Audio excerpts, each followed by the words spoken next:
Shalom and welcome to TBN Israel, the podcast. We are in a different location completely, Mati. Where are we, Yair? I don't know. We just ended up in this TBN facility in Dallas, Texas. We're in Dallas at the NRB Conference, the National Religious Broadcasters.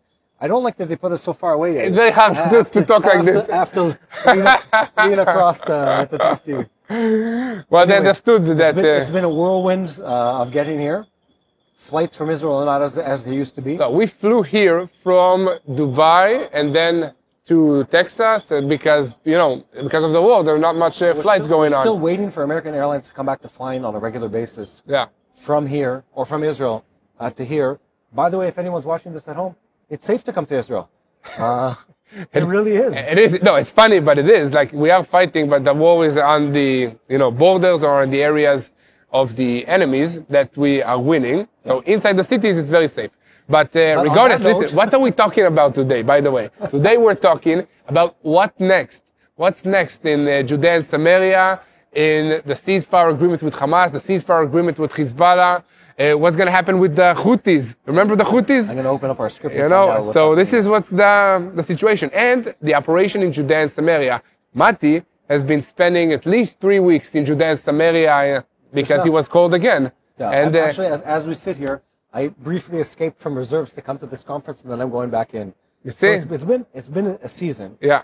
And so I want to explain something because we keep getting asked this also in person now that we're in the U.S. It's a very confusing question for people. Is Israel safe? Yes or no? Is Israel at war? Yes or no? And the answer is yes to both. Yes to both questions all the time. And I'll try to explain this because I think it gets really interesting for people. The idea is terrorism is scarier than what really happens. Well, that's the point of terrorism. That is the whole point of terrorism. To terrorize the people. Exactly. Yeah. So that's one side of it. And the second part of that is the fact that statistically Israel is incredibly safe, even now and especially now during the war. Mm-hmm. And yet at the same time, things are heating up towards Ramadan.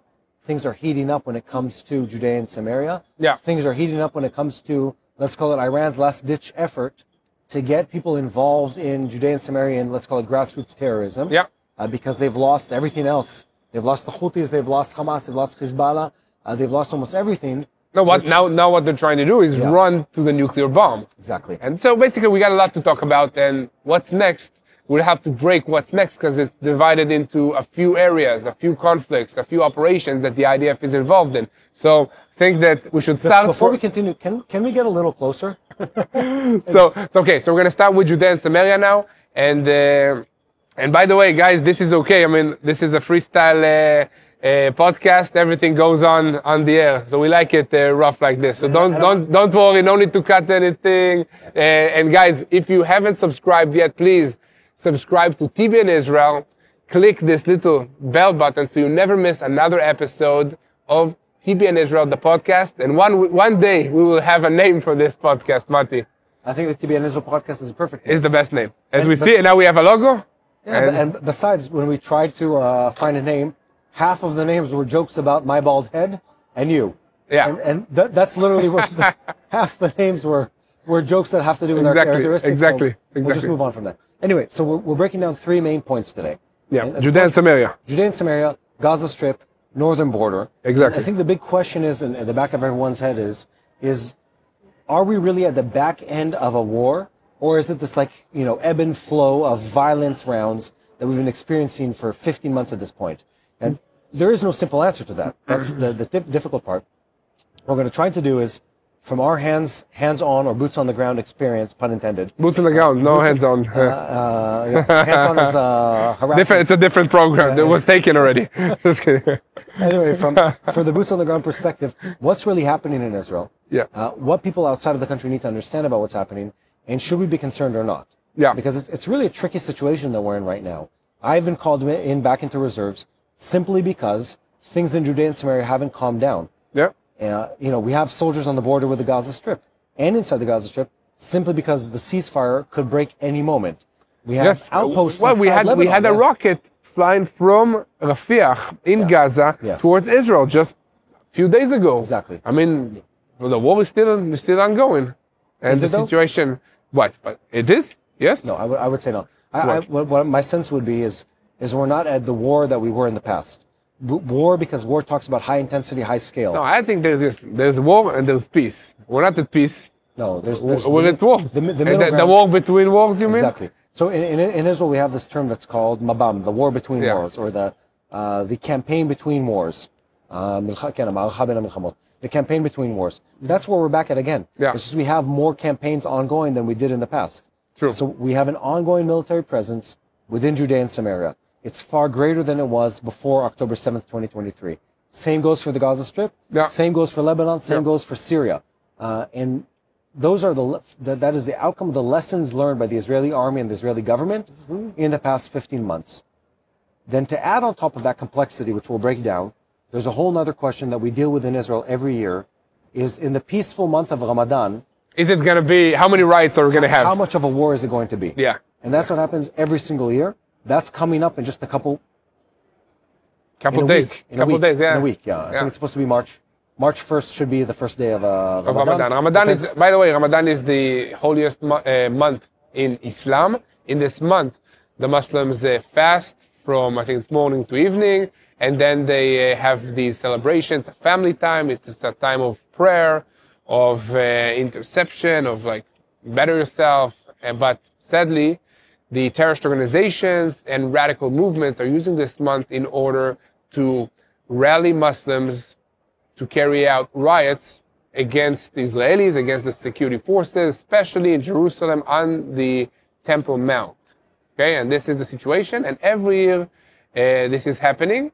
And sadly, the terrorist organizations are using Jerusalem in order to rally their supporters with this false claim of there is no freedom of worship in Jerusalem, which is not true. Let's break this down. I think, so if I try to take it on a positive sense, I wish that Muslim leaders in Israel and outside of the country and in the Middle East, in the Middle East, would use Ramadan as an opportunity to show to the world that they can do something different than violence and rioting. Yeah. Give us a chance. There was a season, I think in the first 4, 5, 6 months of the war. I'm in briefings, and every time we talk about, the intention of terrorists to carry Abbas suicide attack or to put a bomb. In this kind of scenario, that kind of scenario. And there never is a time where someone says, heads up, they're planning to have a peaceful procession calling for love and the end of violence. It's always we're raging. It's always we're angry. It's always we're rioting. Here's an opportunity for people, and I really wish to be proven wrong on this. Here's an opportunity for people to say, look, out of all the months, we're going to show you that our path and our decision is different than what was done previously. I like it. In Judea and Samaria. And I'll say this, if there's anyone who's a Muslim cleric who's watching this, by chance, definitely, why not? Here's your opportunity to do something different. Do something different. We challenge you. Yeah. Let's call for a peaceful month in Ramadan. Why not? Instead of a weekend of rage and a weekend of rioting and, let's resist, just show us that you can do something different for once. Anyway, so back to our topic. Yeah, okay. Here we are. Let's break down Judea and Samaria. Okay. So I'm currently in reserves in Judea and Samaria. What's the situation there? What's the goal of the IDF, first of all? The IDF, first of all, plays defense in Judea and Samaria. With very rare exceptions in recent years. Now is an exception. Yeah. And only in isolated areas. The IDF's role in Judea and Samaria is to protect the Jewish population and prevent violence from reaching Israeli civilians. That's what we do. We've said this many, many times, but I'll once again explain. In Judea and Samaria, the Palestinian and the Jewish population live together. Is like this. Yeah. Like it is intertwined in a way that it is impossible to slice between them and separate them. They're all intertwined. Sometimes, by the way, you live within Israel proper. I mean, yes, your house is in Israel proper. Yeah. Your house. Not really. Your house is across the... Yeah, across the Green Line. The community you live in is just on the border between the Green Line and Israel proper. Exactly. And the Palestinian communities next to it, in some of the places, are less than 100 yards. 500 meters from where I live. On the other side of the community, it's even less. Yeah. It's like, so it's very, very close in proximity. You need to have fences, you need to have security protection. And you don't have that in all the areas. Some areas, there's no fence between the Palestinian and Jewish communities. It depends, some of the places don't. Yeah. Anyway, so the point is the army is playing a very rough game of defense. There's a huge amount of soldiers, always and especially now after October 7th, that are in Judea and Samaria. They're working hard to defend the Jewish population. Yeah. At the same time, we talked about this last time, we're trying to play a balancing act, allowing the Palestinians to observe their holy holiday. Yeah. And the way that looks is, we let them go into the Temple Mount. You just filmed in the Temple Mount. Yeah, definitely. Especially before this time. Both of us also went there and filmed in the Muslim Quarter. We had some good hummus in the area. Yeah, it was excellent. I mean, it was amazing, and we loved the people. I think the problem is with the leadership that is trying to incite and create this false narrative of the Jews, I don't know, taking over the Temple Mount, which in reality what is happening there is that the only ones that have complete freedom of religion in the Temple Mount are the Muslims. So Christians and Jews have very limited freedom. Let me give an That example. warmed you up? I know of how extreme it is. Yair, you're a Messianic Jew. I am. Let's say you wanted to pray a Jewish prayer or a Messianic prayer, if such a thing existed. You wanted to just pray when you went into the Temple Mount. I would be arrested by the Israeli police. So listen to this. If we go on as Jews or Christians, by the way, onto the Temple Mount, and you start mumbling a prayer, there's a Jewish Israeli, or sometimes let's call it Arab Israeli, it doesn't matter, an Israeli policeman who's looking for people who are making the mistake of praying on the Temple Mount, and they'll arrest us for praying on the Temple Mount, which is the holiest of holies for the Jewish people. That's the situation. Yeah, and we can only enter when the Muslims are not praying. And we can only enter when the Muslims aren't rioting. So during Ramadan, for instance, you cannot enter for a full month. For the entire month, usually, you can't enter at all because they're afraid of it making the Muslims angry, which they already are angry to begin with, but, you know, it is what it is. Anyway, so Ramadan's coming up. It's a really big issue. Judea and Samaria, this really big game of defense, a huge attempt that's been made much more complicated by the release of the terrorists into Judea and Samaria. Yeah, we're talking about hundreds of terrorists that are being released in every round of exchanges of prisoners and hostages into Judea and Samaria. And these are guys that have, you know, committed terrorist activities or planned to commit terrorist activities against Israelis. They are released into their villages and they are celebrated as if they are, you know, heroes. Yeah. So what are they going to do? They're not going to go and sell falafels or, you know, make hummus. They're going to go back to their old ways. Sadly, we know exactly what they're going to do. Yeah. Because we've been down this route several times in the past. And usually they are rearrested. Over 90% of them. Yeah. I don't know if all of them are arrested, but I think the numbers are somewhere in the 90-something percentile. Go back to the path of terrorism.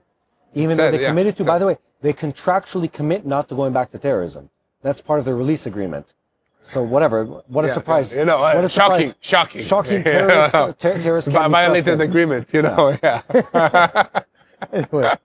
Okay, that's the situation there. Mati, let's move on to the Gaza Strip, okay? Because we have like at least 3 topics to cover here. Yeah. So Gaza Strip, where are we standing? Okay, the ceasefire exists now. As of now, the ceasefire exists. We concluded phase A of the ceasefire. This is the last weekend. What is left is to receive the remains of deceased people that were murdered by Hamas in Don't worry, this is the end. This is the last weekend of the exchange. Yeah, this is it. Exactly, that's it. And now the question is, are we going to extend phase A or we're going to start negotiate and move into phase B? Okay, what Hamas is demanding, okay, and they actually put on the table right now that they are willing to release all the remains of the Israeli hostages, the living ones and those that were murdered by Hamas at once, as long as Israel promises for a complete ceasefire, a full withdrawal from the Gaza Strip, and the release of additional Palestinian terrorists from Israeli prisons. You know what that sounds like? That sounds like, okay, let's prepare for another round of fighting. That sounds like the worst deal I've ever heard in my life. Terrible deal. Absolutely no reason to do something like that. Yeah.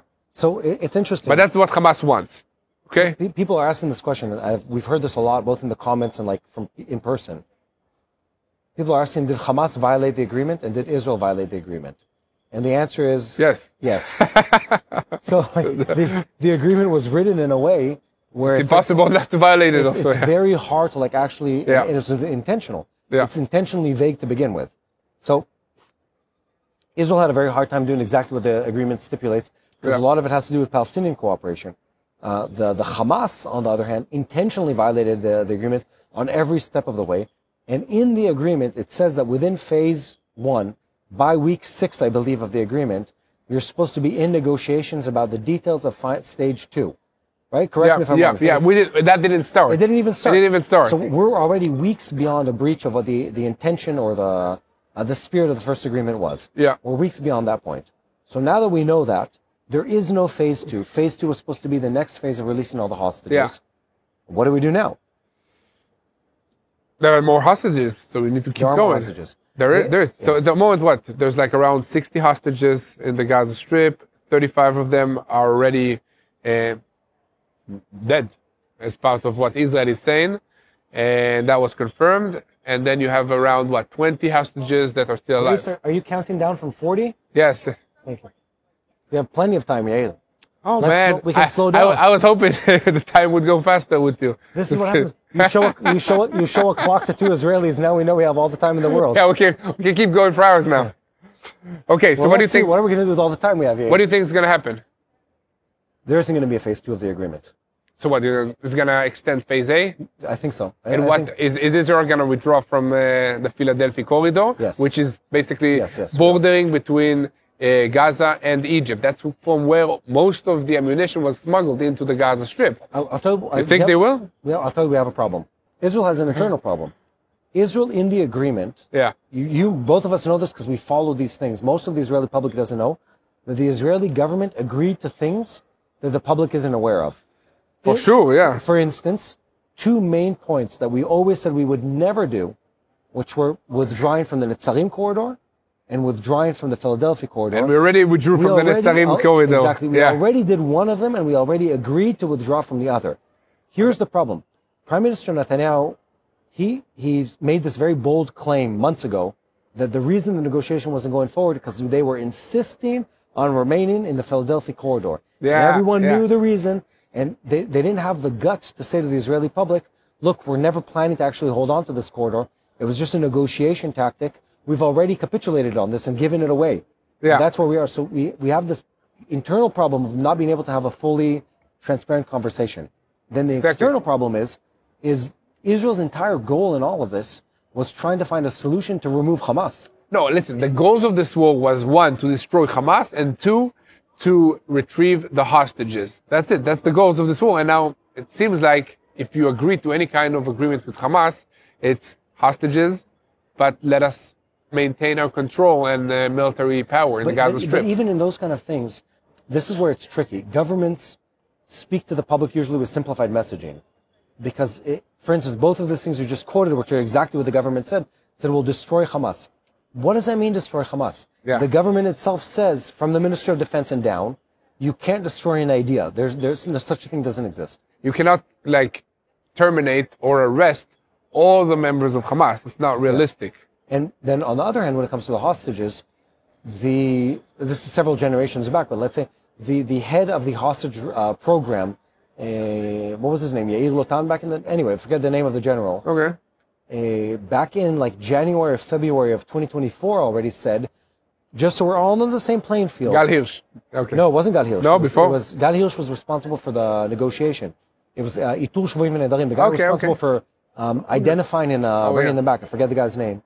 He gave, and again, he went through military censorship, and the government knew he was going to give this interview, where he essentially said back, and I think it was January or February of 2024, so more than a year ago, he says, just so we're all on the same playing field, we're not expecting to ever get back all of the hostages.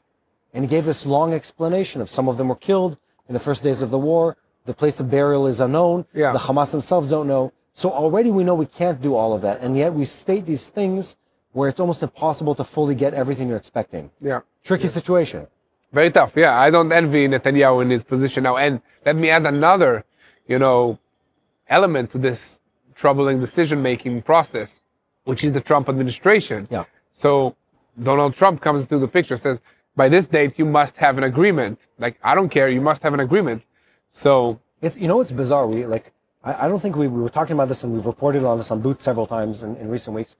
I don't remember ever having a time in the past where the Israeli government was having to play catch-up with the U.S. administration when it comes to, let's call it a hawkish or right-wing agenda. Yeah. I don't think it's ever happened before. Never, yeah, definitely. Once at the end of the last Trump term, where they said, remember the thing with annexing Judea and Samaria? Yeah. Where the Trump administration back then said, sure, let's go forward full steam with the annexation of Judea and Samaria. Whoa. And the Netanyahu back then was like, we didn't really mean to do this right now.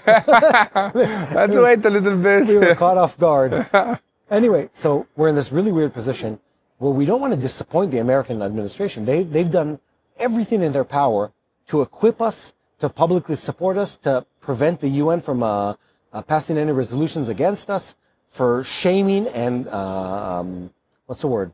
Almost coercing other countries into cooperating with their agenda in the Middle East, scaring the Iranians, everything. Scaring the Jordanians, the Egyptians. Everyone. Yeah. And then Israel's like, look, guys, we appreciate it, but we're not really there. Yeah. It's a very tricky situation. But we'll see the next day. So the U.S. envoy, Witkoff, will be coming to this region to start and try and reignite the peace process, the ceasefire deal with Hamas and Israel. Yeah. And we'll see what will happen with that. It's going to be a very, very crucial few weeks. And on the border surrounding the Gaza Strip, the IDF is mobilized. It is ready. Reserve units were called up to their units already in preparations to re-enter the Gaza Strip. I mean, battalions. So it can go either way very quickly. Let me ask you a question. But that might be also a reason to implement more pressure on Hamas to receive a better hand in this deal. Let's say we were speculating, and I asked you the question, do you see a situation where between the U.S. administration and the Israeli government and even Saudi support, where we're able to go through fully, and when I say fully, I mean fully removing Hamas, not just as an idea, of course, you can't remove ideas, but let's call it as a fighting force and as the civil government, where we can fully remove them from the Gaza Strip. Do you see that happening? No. I don't either. What I see happening is finding another third party that can govern the Gaza Strip that will be supported by Israel, by the United States or third party, countries in this region, and they will be like the driving force to kick out Hamas internally, like what we see now in Lebanon, okay? That the government is becoming stronger, the Lebanese army is becoming stronger, and Hezbollah is becoming weaker and weaker, and the support from Iran is being blocked, but not just by Israel and by the United States and other countries, but also internally by the government in Lebanon. Yes. So that might be like an option. It takes a long time to do it. A long time. That's a perfect example. And Hamas will kill all the competition in the meanwhile. Yeah. For sure. And they did it already before. Literally, not figuratively speaking. Yeah. Hamas will kill the competition. Yeah. So, and it's this weird situation, like, even in Lebanon, where there's an entire country is opposed to Hezbollah, there's still, and they've received more public support than ever before in history to remove Iranian and Hezbollah agenda.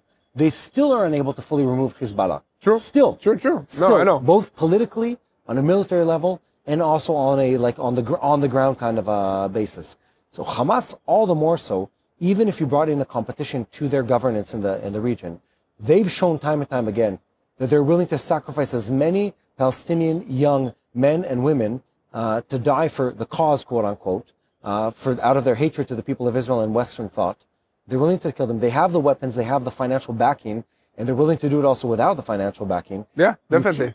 I don't see a case study in history without a true act of repentance and change of heart on a national level, you can really change the outcome on a historical or long-term level of a people. And that sort of puts us in this very depressing position to think that we're just bound to repeated bouts of violence with Hamas in the Gaza area. No, definitely, it's very tough. So I don't know if the Trump plan will work or not work, but what is good about it, it's finally we're talking about a new idea. We're throwing in, new conversations into the picture, new ideas, different thoughts, instead of this, altruistic idea of a two-state solution that we've seen that didn't work for many, many years. Like, dozens of years already. So you're looking utopic. Utopic. What did I say? Altruistic. Altruistic. Yeah. Okay, after the show, tell me what that means. Utopia. Oh, okay, so it's close. No, altruist is from the kindness of your heart. We only do things for the benefit of others. Definitely not the right word. Yeah. Okay, sorry guys. Listen, by the way, today of all days, both of us are dealing with jet lag. Yeah, to a certain degree. Use whatever word you want to use. Anyway, but to your point, yes, like in the past, it was like this utopic picture presented of well, look, let's find the better good. Look, just let's look reality in the face. Yeah. And say look, these people are a menace. These people are a source of violence that needs to be dealt with and removed. They're a disease and a cancer that needs to be removed. And I'm not talking about all the people of the Gaza Strip. I'm talking about Hamas. The leadership, the ideology, yes. The structures, the system. They're super ingrained into the Gaza Strip. And that's why the best option that I see is really to remove the population, clean it up, and then rebuild it from scratch. Yeah. And we've seen, so we've been going through like the areas, we talked about Judea and Samaria, Gaza Strip. I think Lebanon is a very interesting case where Lebanon has been, people might not know this, decimated by 2 generations, since the late 70s, of civil war between different Muslim factions, Shia, Sunni, and also between the Christians. There used to be a substantial percentage in the country. Andrews, yes, thank you. And even, and the Muslims for the most part won. The Muslims in violence for the most part won in Lebanon. And yet, they've been strong enough to push back on Hezbollah influence and Iranian, let's call it, Iranian intervention in the country. And they've done so boldly and strongly at a great risk to them. So there is hope in that sense. Yeah, I'm actually super, hopeful for Lebanon after the recent statements by the president of Lebanon that Lebanon will not be used as a battleground to carry out attacks against another country any longer, which is amazing because that's what they've been used for when we're talking about the Assad regime, when we're talking about the Iranians against Israel through Hezbollah. And others. So, why are you talking to Tomer? Yes. What does he want? He's asking how it's going. I'm saying it's going very well. Doing great, except for you interfering, Tomer. Tomer is an Houthi friend, if you guys remember. Yeah. So, Mati, let's go to the next topic. Okay. Wait. So we need to pause for a second. Yeah. Since Tomer's not here to remind us, if you haven't done it yet, let's talk to our audience. Yeah. Pause this video. We'll be here when you get back. Press the subscribe. Press the like. Should I say it to my camera? I'll say it to this camera. You already started with this one. I'll just stick it. Press the like button and that little bell on YouTube to make sure you don't miss another segment. This is crucial and make sure we get to engage with the audience every time and to make sure you don't miss the next segment. Definitely. Now that we've said that, we'll move on to the next topic. Okay, next topic. Do we have a shout out today, by the way? Yes, we do. What is the shout out today? Actually, it's very interesting because it's about Vinya. I've been taking Vinya now in this trip a lot because I'm half asleep the whole time and it boosts my energy. You still seem sleepy enough though. Yeah, what can you do? But listen, so Vinya is this Israeli invention. Okay, it's an initiative that was designed in Israel. It takes all the good stuff that grapes have to offer and without the sugar and the alcohol within it. So, I mean, you take it, it boosts blood flow to your heart, brain, muscles, and basically, blood flow is everything, Mati. So it gives you energy, it gives you cognitive abilities, and I've been taking it throughout my military service, and also now, like every day. Mati's been doing it even before me. I've been taking it, I want to say, for at least 2 years now. Yeah. On an almost consistent, completely consistent basis. And the science behind it is ironclad. We highly recommend it. You remember this. We actually have a promo code for our audience. Yes, we do. So definitely, if you go to www.vinyatbnisrael.com, okay, you get a 10% discount on your video subscription, and you help us create more content from Israel, sharing the truth of what's happening, and try it for yourself. It really makes a difference. Okay? I think, let's move on. Yeah, I think we have some time to wrap up. Now the topic is the day after. What's going to happen, a month from now, 2 months from now? What are we supposed to see? Is Israel... Let's start closer. Let's start a week from now. Ramadan starts. Okay. I believe Ramadan's going to be quiet this year. You think so? Yeah, I think so. Thank you, Grace. We only have 10 and a half minutes left, Yair. We'll make it work. But we also have an Israeli clock, so we can do whatever we want. Anyway, a week from now, give or take, Ramadan starts. Because Ramadan, by the way, they need to decide based on the moon's position and stuff like that. Yeah, it's a different calendar. So let's say, give or take a week from now, Ramadan starts. Israel is going to be a lot more strict with entry into Jerusalem for people from Judea and Samaria. In past years, by the way, people from Gaza were allowed into Jerusalem during Ramadan. Yeah. I don't see that happening this year. I hope it doesn't happen this year. No, I don't think so. Yeah. Every year, Israel would allow Palestinians from Hamas-controlled Gaza to enter Israel for the prayers for this month. Just You mean talking about freedom of religion? Gaza has been at war with Israel for more than 20 years. They've been Since launching rockets at yeah. us. So just to set the record straight much here. longer than that. Yeah. Yes. So I think it's going to be more quiet than we're expecting. Also, from what I'm allowed to say, from what we're talking about inside the army, Yeah. The army is much more aware of any kind of organization leading up to riots or violence during. So any kind of build-up of any preparation. Any attempt to build up, and the way that it's modulated is the IDF will usually, based on age, categorize who's allowed to enter into Jerusalem from Judea and Samaria. And the more there's a risk of violence, the higher the age bracket is. Yeah. So in other words, if you're a teenager and up, we're not going to let you in because you're of the rioting age. Excuse the statement. Makes sense. But it's just truth. And if you're above, so it depends You're on about to have teenagers. If it's 30, maybe then the next year 40, maybe it's 50. Anyway, so the older it is, the less chance of a riot there is. Yeah. And that's what we're going to see this year. There's also a heightened military expectation of violence within Judea and Samaria. We're going to prevent that from trickling out. And I'd also say, from what we know, and I don't know much more than the average person on this, but we just keep track of things, between Shabak, Mossad, and every intelligence organization in Israel, we're working around the clock at full capacity to prevent any kind of terrorist attack from happening. Yeah. It's never fail-proof, never. Yeah. You can always fail in defense, but we're doing everything in our power to prevent it from happening. Yeah. Okay. So that's Ramadan. What about the Gaza Strip? I don't think we're going to have another phase of the agreement. No phase. I think full military operation. No. Then what? Something in the middle. I think Like releasing some of the hostages. I think we're going to have like a half. And carrying precision operations against Hamas in the Gaza Something Strip. like that. I think like not a full-scale the maneuver. ceasefire will not be fully violated, but it also won't be fully upheld. Are we going to stay in the Philadelphia corridor? We're going to say that we're going to stay in the Philadelphia corridor, and we're going to actually withdraw to a certain degree. Oh, I think the opposite. I think we're going to say that we're going to withdraw, but then keep some positions like we did in Lebanon. That's the same thing.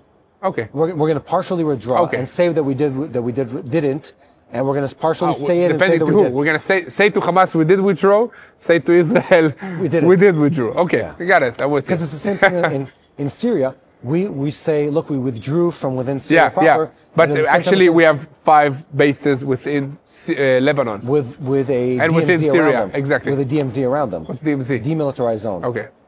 There's a DMZ around those bases that are left behind. So in essence, I think it's going to be more of like the sort of like the middle ground gray area. I do believe that let's call it the midterm, several months forward, is going to see something different that involves what we talked about. Was it last week or the week before? Let's call it the Saudis and the greater region, of bringing Iran, Saudi, and other countries into a bigger picture agreement that will force on Hamas, force on Hezbollah. That's the way. Yeah. Some kind of agreement. And then we need to have like kind of a regional coalition that will have a positive future for this region and like economic cooperation that both sides are profiting and both sides will suffer if they violate it. Yeah, and I'll also say, because we've talked about this a lot, there are going to be a lot of people leaving the Gaza Strip. No one's going to admit to it happening, neither Jordan nor Nobody Egypt. will announce. Also, Hamas will not officially say it. They'll all officially say not one Palestinian will leave the Gaza Strip. But they will leave, and they already are leaving, 200 a day from Gaza to Egypt. Exactly. They're already leaving. Yeah. Jordan's already, to a lesser degree, allowed injured young Palestinians from the Gaza Strip to enter. Thousands. Yeah. And they say officially 2,000. I'm sure it's like at least 10 times more than that. Yeah. In reality, I think easily by the end of 2025, we're going to have, my guess is from probably 80, 90,000 to maybe over 100,000 Palestinians that are going to leave the Gaza Strip. I think below the age of 16. Many of them are going to be young. That's the age. Many of them are going to be the affluent. Yeah. And a lot of people that are going to stay behind are going to be the Hamas terrorists. I also think you're going to see a huge international effort to rebuild the Gaza Strip. Amazing. And there's also going to be, let's call it a semi-official presence of defense contractors or military contractors that will, as there are today, by the way, in the Netzarim corridor, American-owned companies and stuff like that. Like private security companies. Private armies exactly. that are present within the Gaza Strip to maintain the peace. And I think that's what's going to happen. I think Judea and Samaria are going to stay as is, and there's going to be some kind of big regional agreement. My guess is before the end of 2025, that will involve other countries in the area, forcing on the Palestinian Authority and Hamas to reach some kind of agreement.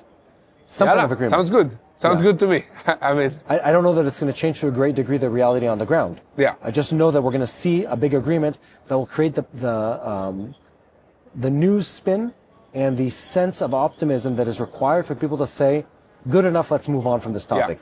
Yeah, definitely. Mati, we have like 5 minutes left, and we have one viewer here in the crowd that wanted to ask a question, but he's now not looking at me. You have a question? You want to ask a question? You can come sit next to me here and just ask as the microphone is on me. Come. And then we'll answer. This is Yair's new go-to when he runs out of ideas. Yeah, come, yes. What's your name first? My name's Eric Johnson. Yeah? I'm from New Jersey. Uh-huh. So I'd like to find out, how does Israel feel about the buildup of the Egyptian forces on the Good question. border by Gaza? Okay, good question. Thank you. Okay. Yeah, Mati, your Two go-to. answers to that question. One, I'm not sure there is a build-up to the degree that the international media presented it. I would say there was a build-up for many years already, ongoing, because it takes time to order tanks, choppers, helicopters, mobilize troops. I think that the reason that it's now in the news is kind of a dual interest, either by Israel and by other places. Yeah, it serves a lot of purposes. Egypt is fighting for one clear thing: its position at the top of the totem pole of the superpowers of the Middle East. That's what it's fighting for. Yeah. It wants to be, they use the term in Arabic, the mother of the Arab nations. That's the term they use on a regular basis. They want to go back to being by the way, they are the only big Arab nation in the Middle East that is vying for power. Yeah. The Iranians are not Arab, and the Turks are not Arab, they're Turks. The Turks. Yeah, it's important. So it's a very big, important distinction. They're saying, we want to be the Sunni superpower in the Middle East. That's what they're fighting for. And their military presence is something that has to do with an ongoing long-term process of them building up forces. It is in one part aimed at threatening Israel to a certain degree, but more so, I'd say to a greater degree, projecting power in a region where power is the only token you have for survival long-term. True. Yeah. True. And it's as much relevant for their internal policy as it is for their external policy. Okay. All right. Good question. Well, thank you so much. Thank you so much. Well asked. Nice to meet you. You too. Amazing question. Blessings. Thank you. Yeah. They're wonderful. No, definitely. Love your program. Amazing. I see Michelle there. Michelle, do you want to come and ask us a question? Come. You don't have to if you don't want to. What did you say about your lipstick? What lipstick? You want to ask a question? Come, he's asking a question. Yeah. Come. Good picture, Steve. We're still... We're recording still. This is our good friend Steve Wilhite from Daystar. I like this. Remember that better? I like I'm it. sorry, I thought you was in the break. We're in the middle of a recording. It's good. It's all good. Yes. Question? My question is, I'm a Christian. I have a lot of Israeli and Jewish Very friends. specific fraction But on was social on you. media, what I get a lot kidding. is that It's all good. Israelis hate Christians, that Jews hate Christian, that in Israel... The Jews hate Christians? Yes. Okay. Which Christians? No, that when Christians go to Israel, I get on my social media account is that, why do you support Israel? Jews hate Christian. When Christians go to Israel, Jews spit on them. Jews, is that true? Like, what are people talking about? Yes and no. But finish your thought. What was your name, by the way? Dimas. Dimas. That's a good name. I really like your... I've seen it firsthand in some of the cases. And the reason for that is those, well, first I'll say those people don't represent anyone in the country of Israel. Yeah. They are a tiny minority, and every time that happens... It reaches the news and everything, yeah. If you think it angers Americans and Christians around the world, you have no idea how much it angers Israelis to see that.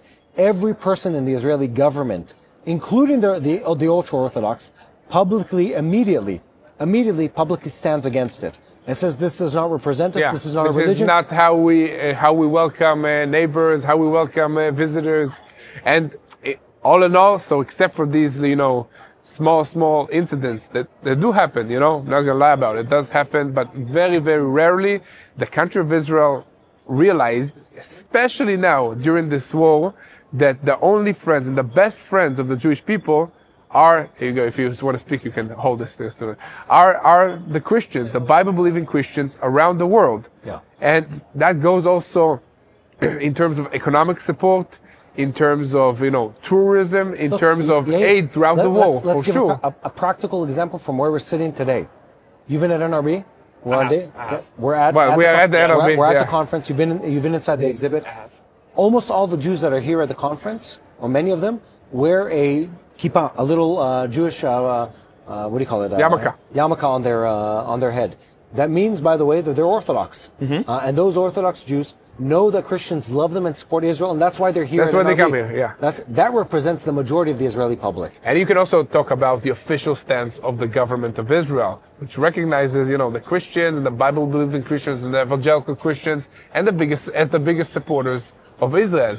That's why you have, government representatives here at this conference to represent Israel. We had the consulate, the Israeli consulate in this region come to this conference. I'd say something else. Here's personal experience. I once, in the many, many years we've been producing content and live events in Israel, and we've done a lot of them, once have had an issue with an Orthodox group. It was purely for political reasons, and they don't represent, and I need to say this, they are people that are, they're unliked by the Israeli public and the Orthodox public in Israel. And we had a discussion with the police before the event started. They knew that these people would try to disrupt the event. And the police, this is the police that, as much as they can, they want to avoid violence in the city. That's their job. And the police, the head of police in Jerusalem, said to my face, he said, under no circumstance will we allow these extremists to determine the way we treat people that come to this country. We will do everything we can to allow these people, Christians who are coming to Jerusalem to worship, to practice their faith as they want to. So it's, again, you see these things, the way news and social media works is it picks the most isolated events and makes them the mainstream thing. And the reality is that every year, millions of Christians come to Israel, not during the war, of course, before the war, before October 7th, 2023, and they experience love and kindness and a true interest by the Israeli public. And I would say even now, right after October 7th, I've been multiple times to Israel.